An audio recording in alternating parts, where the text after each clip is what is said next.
j'ai pu faire des formes les plus libres que j'ai voulu. Alors, le premier est assez exemplaire.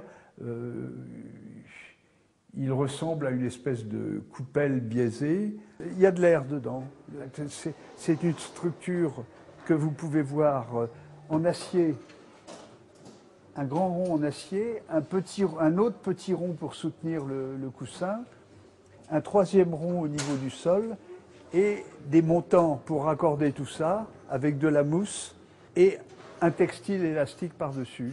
Le seul tissu que j'ai trouvé à l'époque, c'était du tissu de maillot de bain, qui coûtait un peu cher, mais bon, c'était pas très grave, c'était tellement nouveau que l'éditeur de Tonnet France a accepté de le réaliser, même en petite quantité. J'utilisais ce textile pour ce qu'il était, c'est-à-dire un coussinage d'une souplesse extraordinaire. Et vous auriez vu la tête des tapissiers traditionnels, des clous plein la bouche, quand ils ont vu sortir ça, ils ont dit là on est mort, et ils m'ont fait la gueule. Hein.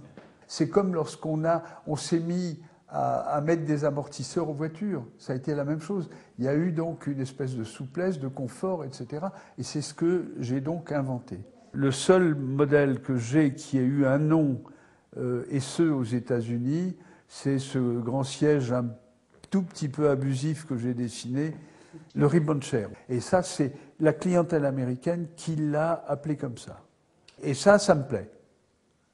Parce que ce sont les clients qui ont joué à ça. Quand les clients s'identifient ou identifient leurs objets à quelque chose, je trouve ça intéressant.